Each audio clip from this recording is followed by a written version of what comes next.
Buenas noches a todos, jóvenes. Buenas noches, Nick.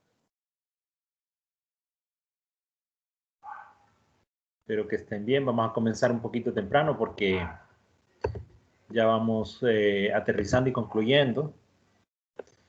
Quiero terminar esta parte porque ya es la parte teórica que, como les dije ayer, era el contenido de la clase, ¿verdad? Y luego de pasar del cable estructurado, vamos a pasar a la parte de introducción a redes. Parte también del contenido del guión metodológico de la clase, ¿no? Para hablar un poquito de la clasificación de las comunicaciones. Yo les había mencionado algunos aspectos, algunos conceptos, ¿verdad? Relacionados a esto. Y es que tiene que ver con o según la dirección o sentido de transmisión. Esto tiene que ver mucho con que nosotros tengamos tres tipos fundamentales de transmisión. Simplex trabaja en un solo sentido de transmisión. Ejemplo de esto, por ejemplo, la tele y el radio, ¿verdad? Ustedes lo pueden observar que nosotros solo somos receptores de la televisión o de la radio. Entonces decimos que la transmisión es un tipo de transmisión o un sentido de transmisión simplex. Cuando hablamos de una transmisión half duplex, decimos que trabaja en ambos lados de transmisión, pero no de manera simultánea. ¿Qué ejemplos tenemos de estos? Los radios walkie-talkie. Han escuchado o han visto, ¿verdad? A gente de la parte de seguridad, de la policía, etcétera. De la policía o etcétera, de las Fuerzas Armadas, que utilizan los radios, ¿verdad? Estos Motorola o otras marcas que se utilizan ahí, variada, Uniden, o los raditos que también utilizamos así, que compran, que se venden comercialmente, ¿verdad? Bajo ciertas frecuencias que se pueden usar de manera libre. ¿Y qué es lo que vemos en ese tipo de ejemplo? Una transmisión half duplex. ¿Por qué decimos half duplex cuando trabaja en ambos sentidos de transmisión, pero no de manera simultánea? Esto significa que, por ejemplo, en esos radios walkie-talkie, ustedes apretan un botón y pueden transmitir, pero para poder escuchar al receptor, ¿verdad? Yo tengo que soltar ese botón que se llama PTT, Push to Talk, en inglés, que es presionar para hablar, y entonces estoy hablando en una transmisión en ambos sentidos, pero no de manera simultánea.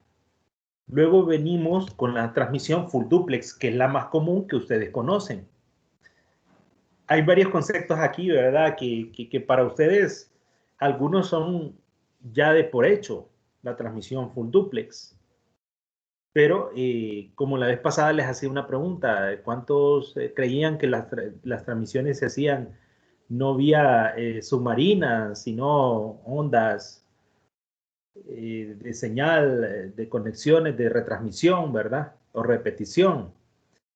Claro, ustedes de repente no nacieron con la tecnología o en aquellos tiempos en que nosotros sí ya sabíamos de que iba a haber un cable malla, ¿verdad? Que era la gran afluencia en el tiempo de conexión de redes. Lo mismo pasa aquí. ¿Qué es lo que sucede? Que ustedes vienen a vivir más en esta etapa del full duplex. Y esa es la transmisión que trabaja en ambos sentidos. ¿Cuál es la más común? La de un celular, ¿verdad? Ustedes hablan y escuchan al mismo tiempo. Entonces ese es un tipo de clasificación de comunicación y en el sentido de transmisión que es full duplex. Ok. Según la tecnología de transmisión, según la tecnología, vean ustedes, aquí ya introduce el concepto tecnología, es punto a punto, multicast, broadcast, ¿verdad? Que son las más comunes. En otros términos, por ejemplo, esto, fíjense que hay una o dos tecnologías más que ya se van agregando, pero estas son las más comunes, ¿verdad? Y por ejemplo, estas son las más comunes en la tecnología que nosotros, o por lo menos en los protocolos que actualmente se usan, como el IPv4. Pero digamos que si miramos a IPv6, ustedes van a ver otros tipos de transmisión según esta nueva tecnología y protocolo. Entonces, punto a punto, ¿verdad? Significa una transmisión de uno a uno. Una persona, es como que tuviéramos aquí una gráfica en donde yo estoy hablando una persona con una persona. Cuando hablamos multicast, es una persona a varios o una selección de personas. Un multicast, un punto a punto, supongamos, es cuando yo quiero hablar con alguien de ustedes y los menciono, por ejemplo, Roger o Eduardo, y me contestan y estamos hablando uno a uno. Un multicast sería uno a varios, o sea, en este caso yo hablándole a varios de ustedes, Marvin, Fernando, que escribió hace poco ahí, y así. Selecciono un grupo, entonces a varios. Y un broadcast es cuando yo hago una comunicación de uno a todos. Eso significa como lo que yo estoy haciendo ahorita, ¿verdad?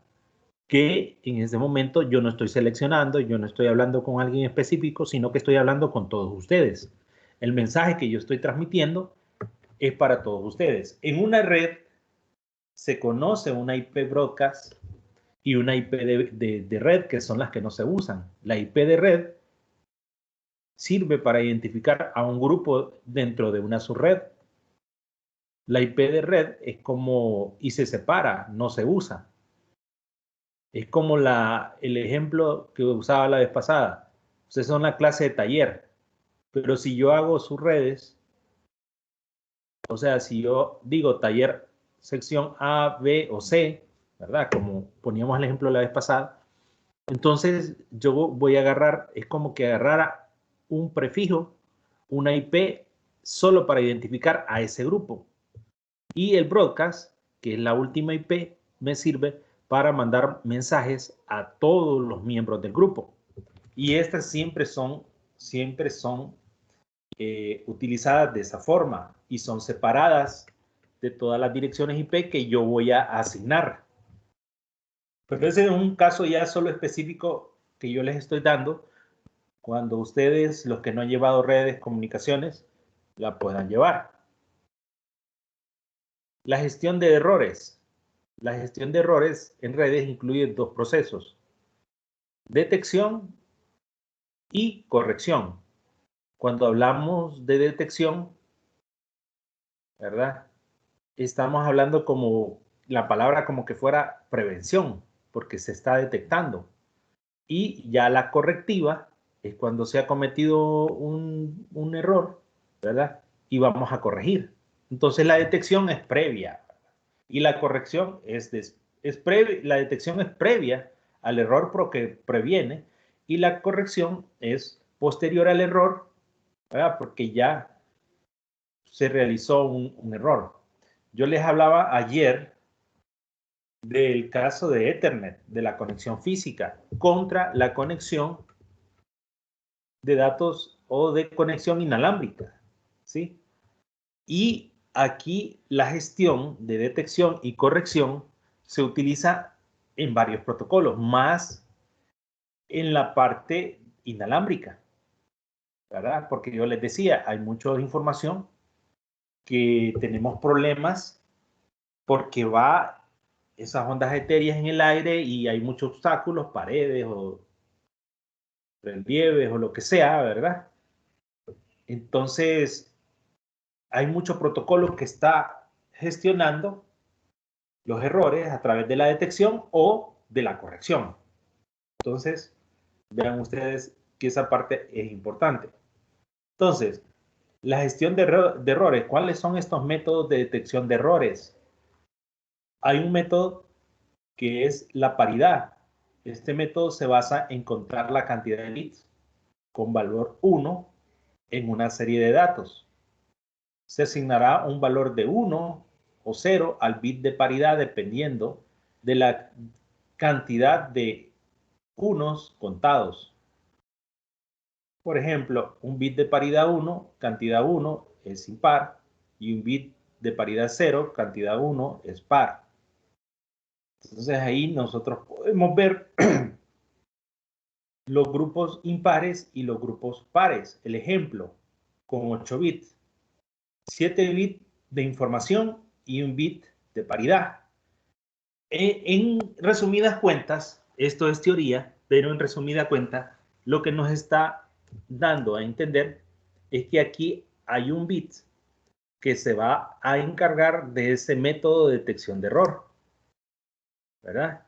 Y aquí vemos la información, por ejemplo, 11001001. Hay 4 bits con valor 1, y hay bit de paridad 0, ¿sí? Hay un bit de paridad 0, porque al final tenemos nosotros 8 bits en total. Si pueden observar ustedes ahí, ¿qué es lo que pasa? ¿Por qué nosotros decimos 8 bits? Porque ya conocemos todos, como informáticos, introducción a la computación, etcétera, otras clases que de repente hemos llevado y hemos tocado esos temas, que 8 bits es igual a un byte. Y, por ejemplo, en las direcciones IP, una dirección IP realmente está formada por 4 grupos de octetos. 4 grupos de octetos de bits. En resumen, esta parte lo que hace es la detección de un error. Bueno, continuamos. Esto, obviamente, como ustedes no se lo van a aprender, sino que solamente es un ejemplo. Gestión de errores, método de detección de errores. El código de redundancia cíclica, CRC, pero no es CR7, ¿va? El jugador, sino que, pero lo pueden recordar con ese nombre, CRC, código de redundancia cíclica, para los que les gusta el Real Madrid, ¿va?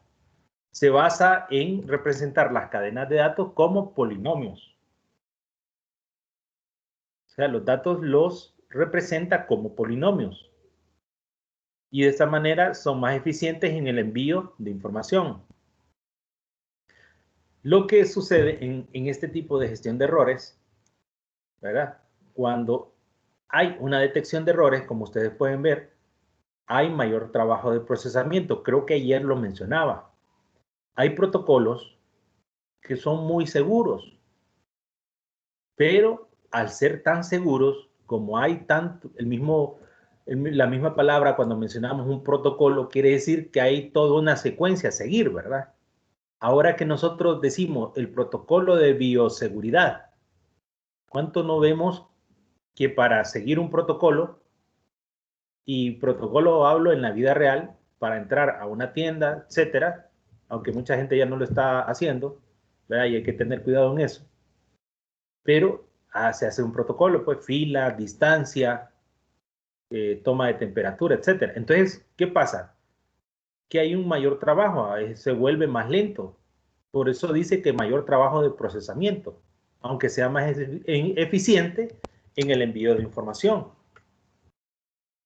Y este método lo que hace es el reenvío. Una vez que se encuentra o detecta, ¿verdad?, que hay un error, entonces reenvía esa información. Fíjense que hay un concepto aquí. Nosotros hablábamos de la honestidad, pero en los datos o en la información también se habla de tener esa seguridad en la información, ¿verdad? Y esa seguridad de la información se trata de una palabra que viene siendo como una palabra que nosotros usamos dentro de los valores. ¿Qué pasa cuando nosotros cometemos un error, pero lo rectificamos? ¿Cómo llamaríamos a esa palabra? ¿Alguien que me diga?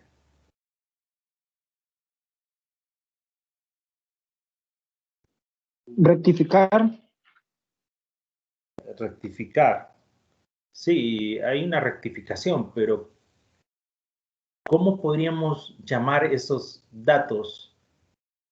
¿Cómo podríamos decir que aunque a pesar de que pierdan cierta información, llegan a tiempo y llegan completos?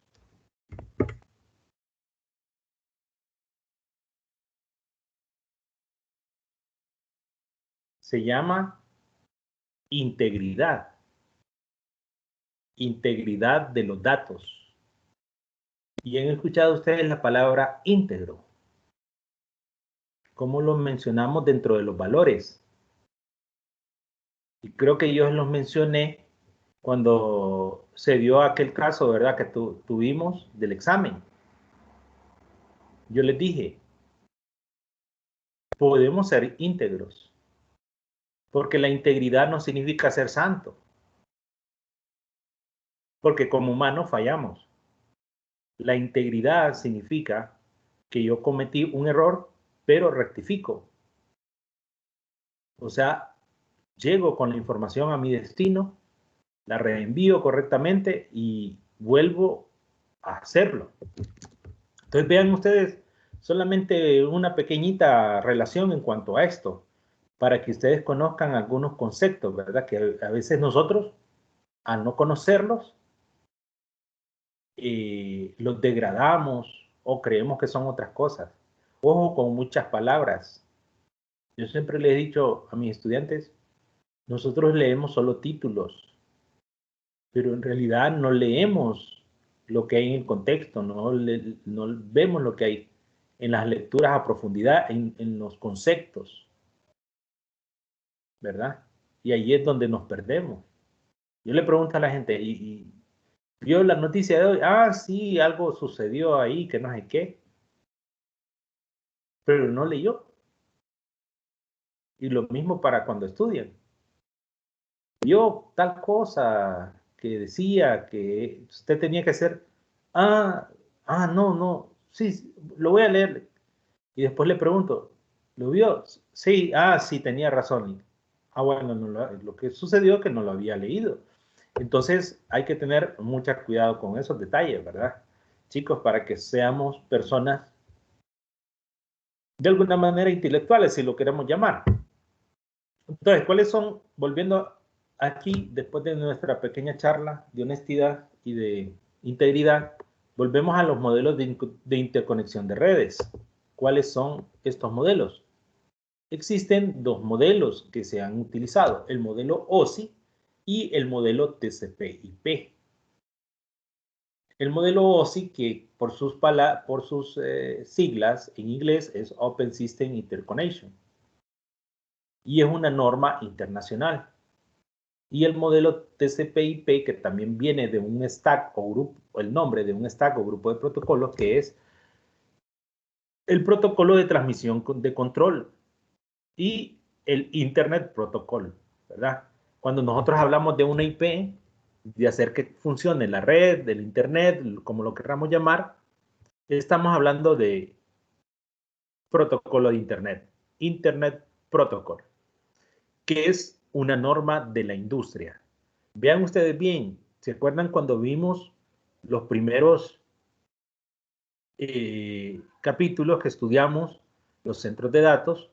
Y en una de las presentaciones veíamos nosotros diferentes organizaciones de estandarización y las subdividíamos. Pues ahí llegamos a que hay normas internacionales y también hay normas de la industria, ¿verdad? Entonces vean ustedes que la que más utilizamos hoy es la norma internacional, que es la del modelo OSI. Y ese es el modelo de interconexión de redes. Cuando nosotros conectamos nuestra computadora, nuestro celular a la red inalámbricamente, lo que sucede es que la información viaja desde la capa 1, observen ustedes, ahí si notamos en el modelo OSI, viene 1, 2, 3, 4 hasta llegar al 7, y lo que sucede es que toda la información inicialmente, cuando soy receptor, la recibo por la capa física, ya sea esta que estemos hablando de conexión física o conexión inalámbrica. Todo comienza por esa capa física, porque también la conexión inalámbrica resulta que tenemos una conexión inalámbrica, ¿verdad? Un puerto inalámbrico, lo que llamamos WNIC, por sus siglas en inglés, o también una NIC, por sus siglas en inglés, de conexión física, network, ¿verdad? Connection, interconnection, en físico. Pero todo entra por ahí y luego sube y vuelve a bajar. Y también cuando ya se produce una respuesta o yo quiero enviar ciertas solicitudes, también voy desde la capa de aplicación, la capa más alta, hasta la capa física. ¿Cuántos han escuchado ese dicho que dice, hay un error en la capa 8? ¿Quién es la capa 8? No existe la capa 8. ¿Quién es la capa 8? A ver si alguien me resuelve ese acertijo.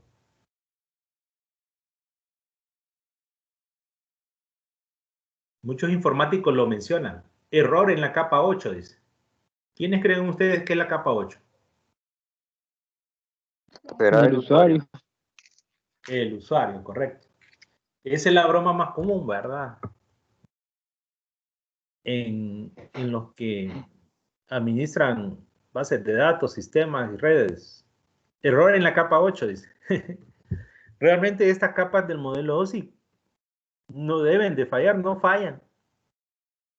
Porque los protocolos están tan bien diseñados. Es posible que se vuelva lento, otras situaciones, se pierda información, pero dentro de un sistema, dentro de una computadora, y vean ustedes que este modelo se aplica a un equipo. No estamos hablando de un medio, no estamos hablando de un cable coaxial, UTP, fibra. No, cuando hablamos de un modelo de interconexión, realmente ahí lo que está representado ahí, en ese modelo OSI, es un equipo, una computadora. Y una computadora, por ejemplo, tiene todas esas capas. Y hay ciertos dispositivos que también las tienen, y hay ciertos dispositivos que solo tienen 3, como los routers, por ejemplo. Solo ocupan 3. Y estos modelos, entonces, pasando al modelo TCP/IP, vean ustedes que en redes, en comunicaciones, una pregunta que en comunicaciones, porque es donde yo les enseño, por ejemplo, en mi caso, que les he enseñado comunicaciones, una pregunta fija que yo les hago en un examen es, ¿a qué equivale la capa de aplicación de TCP/IP en modelo OSI? Entonces le pongo A, B y C y les pongo las opciones, aplicación, presentación, sesión, esa es la correcta. Entonces vean ustedes, ¿verdad? Que como solamente lo que cambia es que es otro modelo que se utiliza. Pero, ¿por qué se utiliza un modelo? Porque en cada capa lo que hay son protocolos, gestión de archivos, encapsulamiento de información de una capa a la otra. Se van agregando cierta información, ¿verdad? Y segmentación de la información para que llegue a su destino. Igual cuando llega a su destino, se desencapsula en cada una de estas capas hasta llegar a la aplicación. Decimos que se desencapsula cuando algo es recibido desde la capa física hasta la capa de aplicación y se encapsula cuando es enviada desde la capa de aplicación hasta la capa física al medio, ¿verdad? Vean ustedes este ejemplo. Como estamos hablando de hardware aquí, entonces vean aquí que en las primeras capas, por lo menos topando hasta la capa de transporte, lo que vemos nosotros es que hay un hardware que es específico, y cuando vemos las capas superiores, hay un hardware que es genérico. Posiblemente no hablemos exactamente de computadoras genéricas o de computadoras de marca, sino simplemente un hardware específico. ¿Por qué un hardware específico? Un ejemplo, en la capa física, alguien que me diga de un hardware específico en la capa física.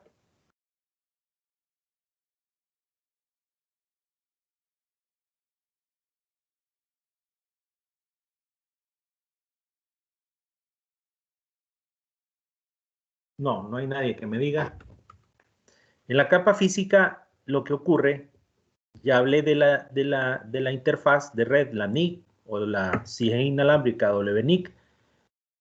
Cada una de estas interfaces, igual en un servidor, imagínense, yo puedo tener varias interfaces, ¿verdad? Porque estoy conectándome posiblemente a varias redes, etcétera, o filtrando información, etcétera. Entonces, cuando decimos hardware específico es porque cada dispositivo de esos utiliza, por ejemplo, una Mac. ¿Han escuchado hablar de la Mac? De la Mac address. Es una dirección física. Así como existe en la capa superior una dirección lógica, que son las IP, hablamos en la capa física de dirección física, que es la MAC, y la MAC es única. Vean ustedes que la IP lógica, yo la puedo tener en varias subredes, posiblemente, de extremo a extremo, en redes extensas. ¿Han visto ustedes que en su Wi-Fi, no sé, siempre se utiliza una clase C, que es la 192, 168? Si Marvin, si Fernando, si Shaila, si cualquiera de los muchachos o muchachas aquí tienen sus redes, han visto que tienen las mismas IP, nada más que en otro segmento de su red. Entonces, es correcto lo que estoy diciendo. Una IP lógica puede repetirse. Es como un nombre, ¿va?, de una persona. Nelson se puede repetir. Pero ¿qué pasa? La MAC o la dirección física no se repite. Es como la identidad mía, no se repite en todo Honduras. Mi identidad es única. Entonces, es lo que va sucediendo, ¿verdad? Seguimos hablando del modelo OSI y sigamos hablando de la capa física, ya que estamos un poquito introducidos ahí. Entonces, la capa física es la que se encarga de la transmisión de los bits, unos y ceros, haciendo uso de un medio de transmisión, obviamente, lo que yo les hablaba anteriormente. ¿Y cuáles son esos medios de transmisión? También lo hablábamos en las otras diapositivas. Alámbricos, UTP, STP, coaxial, fibra. Inalámbrico, Wi-Fi. ¿Se recuerdan que la vez pasada yo les pregunté? Ahora es una conexión inalámbrica a través de la luz. ¿Cómo se llama esa nueva conexión? Wi-Fi. Haciendo referencia a la parte de esa composición de red inalámbrica, pero a través de luz. El Bluetooth, por ejemplo. Yo les platicaba la vez pasada que en mis tiempos 90, por ahí, lo que usábamos era, para conectarnos, era una luz infrarroja, que puede estar dentro de este grupo también. Pero que luego Nokia, me acuerdo yo que hubo una gran bulla en los 90, fines o mediados de los 90, del Bluetooth. Nokia y Sony Ericsson se unieron, empezando a desarrollar ciertas actividades y de casualidad pegaron con el Bluetooth. Es una palabra compuesta que significa, los que saben inglés, tooth es de diente y blue de azul. Un rey de Normandía, porque son países Sony Ericsson y Nokia, de Suecia, ¿verdad? De esos lugares, un rey que tenía una coloración en los dientes que era azul. Y por eso se quedó ese nombre de Bluetooth. Solo para hacer un poquito de historia, para los que no lo sabían. También tenemos satelital, ¿verdad? Cuando hablamos de parte inalámbrica, enlaces de radio, microondas. Las microondas, ¿cuántos las han visto? Todos han visto esos platos, ¿verdad? Que viajan, esa señal viaja de forma más directa, ¿no? De un plato a otro. Pero así como viaja más directa, también produce más radiación. A mí me tocó muchas veces subirme a colocar antenas y estos platos. Y en muchos lugares en donde teníamos que apagar la microonda porque el tipo de radiación que produce es muy dañino. Bueno, y las redes móviles 4G. ¿Cuántos han investigado de redes móviles 5G ya? Que en China ya está en auge eso, ¿verdad? Entonces, los chinitos ahorita están usando ya mucho equipo de eso. Los chinos están muy pegados a la tecnología. La cultura china son de tomarse selfies, son de andar mucho teléfono y les encanta el iPhone a ustedes. Si yo miro un par de youtubers ahí, ¿verdad? Y son de esos, no pueden hablar mal de los chinos, ¿verdad? Porque si no los censuran. Así que lo que hablan es verdad, pues. Y, y yo veo que eso es lo que se observa ahí. Casualmente hace poquito, porque me gusta esa cultura, estaba viendo a un youtuber ahí. Les encanta la tecnología. Son buenos para eso. Entonces, la capa física, las características definidas que tenemos son topología física, especificaciones mecánicas, eléctricas para el uso del medio físico. Vean ustedes, mecánicas y eléctricas. Y la temporización de los bits de información. Cuando hablamos de la temporización, acuérdense de que en la parte eléctrica sucede algo muy importante para los que... Me acuerdo que les pregunté a algunos que venían de colegios técnicos. Yo salí de un colegio técnico y para la recepción y envío de información, acuérdense que debe de haber como un reloj, ¿verdad? En la capa física también hay especificaciones mecánicas eléctricas para el uso del medio físico y estas especificaciones mecánicas son tomas, conectores. El ejemplo es conector RJ45 y cable de par trenzado, que es uno de los más usados. Y en las especificaciones eléctricas, los voltajes para representar el valor de un bit, que estos son 0 voltios, representan a un bit 0 y 5 voltios, por ejemplo, pueden representar a un bit encendido, que llamamos normalmente, ¿va? O 1. Entonces, así se representan, ¿verdad? Los medios electrónicos, los medios eléctricos a través de los cables. Van señales eléctricas de ceros y unos, pero realmente es 0 voltios y 5 voltios, muy probablemente. Así como la luz, ¿verdad? También se acuerdan que les hablaba de la luz para hacer una analogía de estos dos casos. Cuando decimos, por ejemplo, de la fibra, luz, se apaga la luz, es 0, se enciende el destello de la luz, es un 1. Los que han visto la fibra y cómo emiten esa información van a observar, conectan la fibra y van a observar en los puntos cómo se retransmite la información y cómo se mira un poquito como que estuviera dando vía, ¿verdad? Y son lapsos más cortos o más pequeños porque ahí van todos los ceros y unos.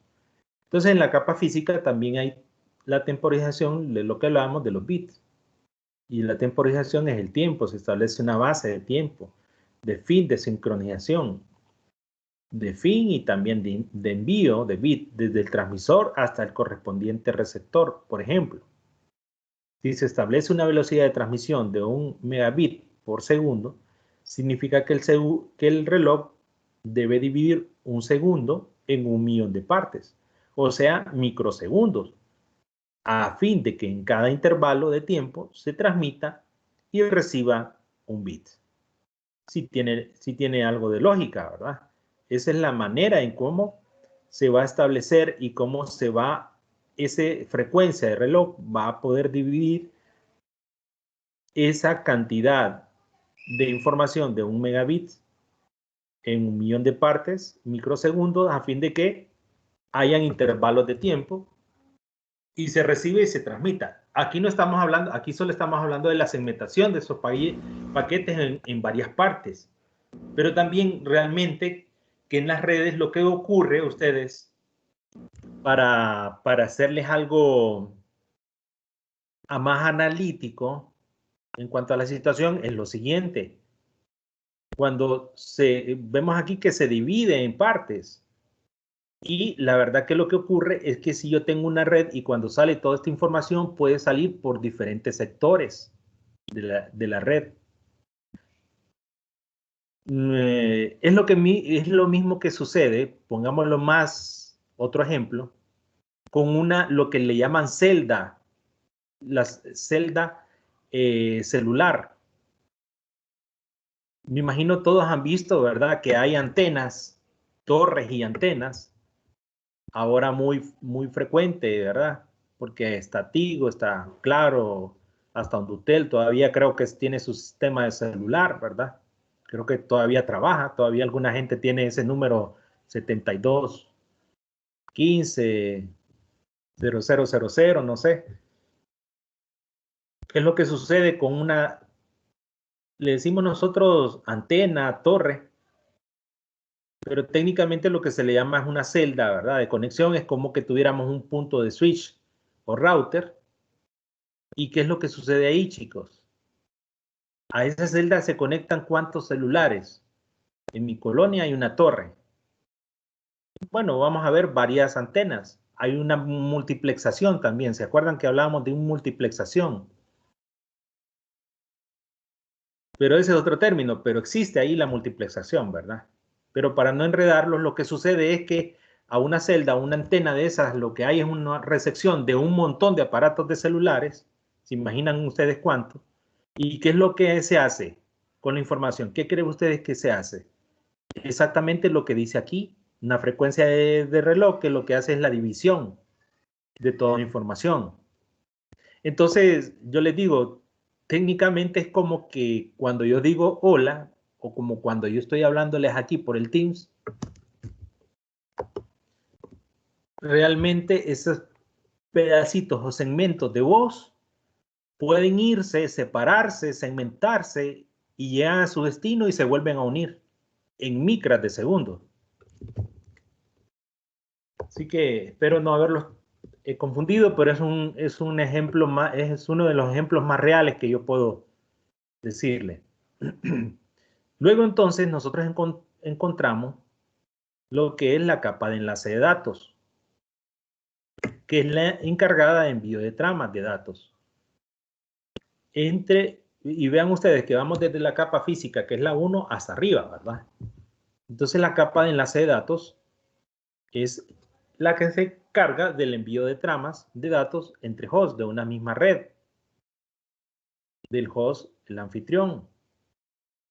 Vean ustedes que, ¿qué es lo que sucede, chicos, en esta capa? Lo que más normalmente sucede, lo que nos está diciendo en esa primera parte es que lo que más normalmente sucede en las redes es que yo tengo redes que son de área local y estas redes o estos dispositivos se conocen entre sí en esa red local. Yo no tengo que transmitir datos a través de una puerta de enlace, a través de ciertos dispositivos para salir afuera, sino que son locales y esta capa es la que se encarga de hacer eso. una misma red, por eso dice una misma red. Y delimita la secuencia de bytes, delimita, es decir, que va a decir desde aquí hasta acá, que envía a la capa física escribiendo ciertos códigos al inicio y al fin de cada trama. Entonces, como dice, en cada trama, cuando hablamos de una trama, chicos, es un segmento de información, es un pedazo de la información, porque la información no trabaja, no va como que viéramos toda unida, todo un chorizo, no va segmentada. Entonces aquí lo que está diciendo es que eso está segmentado y que esos segmentitos dicen, este es el inicio de este paquete y este es el final. Entonces va un byte de inicio y un byte de final. Pero eso es teoría, ¿verdad? ¿Para qué nos sirve? Sí nos sirve para identificar ciertos paquetes, ¿no? Entonces la capa de enlace de datos también principales funcionan. ¿Cuáles son las funciones? Control de errores, ya lo habíamos dicho, control de flujo, la velocidad. ¿Se acuerdan? Nosotros hablábamos de la velocidad y Roger dijo algo bien importante y estallamos el análisis, que la velocidad no va de acuerdo al ancho, ¿verdad? Obviamente, si tengo ancho, no es velocidad, solo es ancho de banda. Y lo que les expliqué yo, podríamos tener cuellos de botella, etc. Entonces, el flujo, el control de flujo, determina la velocidad, pero también decía yo lo que es conocido como latencia, ¿verdad? O lo que Roger puso en su momento y mencionó como... el mantener. Dígame. ¿Alguien estaba hablando ahí? Ok, entonces, eso, ¿verdad? También el direccionamiento es bien importante. ¿Por qué el direccionamiento? Porque la capa de enlace le da esa información. La capa de enlace está en la frontera, ustedes, de la información. ¿Se acuerdan cuando dije yo una dirección física y una dirección lógica? Esos son los dos componentes que le dan direccionamiento a nuestros equipos. Y esa capa se encuentra en la frontera entre lo físico y lo lógico. Y conjuga esas dos informaciones para poderle llevar información de un origen a un destino. Entonces, la capa de enlace de datos mantiene las direcciones MAC de los dispositivos conectados, lo cual permite que una trama sea enviada a un dispositivo en particular. Esa es la que va a mantener esa información. Y es como cuando nosotros escribimos una carta, un paquete, ¿verdad? Y le ponemos la información, el destino que va a llegar. Lleva cierta información. Ya vamos para ir concluyendo, porque ya vamos llegando. La capa de enlace de datos también entonces hace lo que es la dirección MAC, que es el control de acceso al medio. Es un número de identificación, lo que yo les decía y mencionaba, de cada dispositivo de la red. Y aquí debería agregar único, y que está determinado por la compañía, el dispositivo y la identidad única de esa computadora. ¿Cuáles son los tamaños? Actualmente son 48 bits. Y el número de combinaciones que hay es 2 a la 48. O sea, podemos verlo eso en una calculadora y ¿cuánto les va a dar? 281 billones de combinaciones o números que pueden existir o dispositivos, ¿no? Así que pueden seguir existiendo un montón de dispositivos todavía en la red funcionando porque hay billones de combinaciones de estas. En el futuro, ya con la nueva conjugación de IPv6, se está ya llevando a un poquito más grande que son los 64 bits de combinación y que se conjugan con la parte de la dirección IP versión 6. Pero ojo que no confundir con la pleca 64 de la IPv6, ¿verdad? Que es totalmente diferente. Cuando se habla de la, por ejemplo, hago un paréntesis. Cuando se habla de la pleca 64 de IPv6 es solo que estamos usando de 128 bits, estamos usando 64. Luego pasamos a la capa de red, que es la que se encarga del enrutamiento e encaminamiento de paquetes. Vean que ya le llamamos trama, pero aquí ya le vamos llamando el paquete entre origen y destino, atravesando tantas redes intermedias como sean necesarias. Los mensajes capa 4 se fragmentan en paquetes y cada uno de ellos se envía de forma independiente. Van lo que nosotros decíamos, fragmentación, ¿verdad? O segmentación, fragmentación o segmentación. A nivel de esta capa se unifican redes heterogéneas, o sea, en esa capa coadyugan o divergen o convergen diferentes redes o diferentes tipos de informaciones que van a llegar o protocolos, etcétera, etcétera. Eso lo vemos nosotros. ¿Qué ejemplo les puedo dar en las comunicaciones de los software, de los equipos? Yo uso Windows, pero también alguien usa Mac, sí, una Mac de etcétera, y así sucesivamente. Entonces ahí convergen. Capa de red, principal protocolo usado es el protocolo IP. Y sus dos versiones que yo les mencionaba, IPv4 y IPv6, vean que IPv4 tiene 32 bits. Ya lo había mencionado yo, 4 octetos de bits o de binarios, que son 4 bytes. Y IPv6, que vamos para los 128 bits, que yo les decía, que actualmente solo se están utilizando 64, no hemos llegado a utilizar los 128, ¿verdad? Y su representación es hexadecimal, ¿no? Ya no son decimales. En IPv4 los binarios se convierten en decimales, ¿verdad? Ya sabemos, por ejemplo, el que les poníamos más común, 192, 168. Pero vean en IPv6, lo que tenemos aquí el ejemplo es un hexadecimal. Ojo con esos detalles pequeños. Entonces, en la capa de red, direcciones IP, tenemos tipos básicos de acuerdo a un ámbito, públicos, privadas, las IP. ¿Se acuerdan que ahorita, por ejemplo, cuando están configurando ustedes servidores, Eduardo Navas les habló de IP públicas en su momento? Esta es una IP, mencionó él, con la que se van a conectar al servidor, una IP pública. Y también utilizamos privada por su término de privado, ¿verdad? De una red privada, con la cual no hay conexiones al exterior, a la red, al internet, por así decirlo. Aunque hay un método que también se conoce como NAT, debo de mencionarlo, que convierte, no es que convierte, sino que agarra una IP privada y es como que la convirtiera en una IP pública. Capa de transporte. Lleva a cabo procedimientos para asegurar una entrega confiable de los mensajes a los dispositivos de destino. No se preocupa del camino intermedio que siguen los fragmentos de los mensajes. Solamente se encarga de la parte de confiabilidad de los mensajes.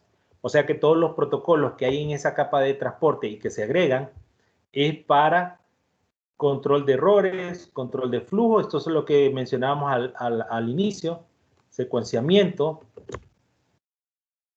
¿Qué significa esto, chicos? Ya les dije que se fragmenta, que se dividen los paquetes, llegan por diferentes rutas, ya sea inalámbricamente o conexión física, y este protocolo se encarga de unirlos otra vez, con sus códigos y todo, ¿verdad? Que sea el mismo mensaje.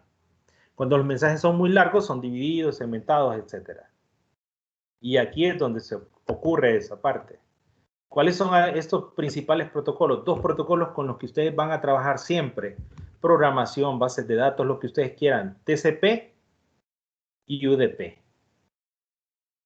¿Y por qué vamos a trabajar? Porque aquí trabajan las aplicaciones que nosotros utilizamos. Con el protocolo TCP, las aplicaciones más comunes, y este es un protocolo de máxima seguridad, pero eso eso le da una problemática que mencionábamos atrás.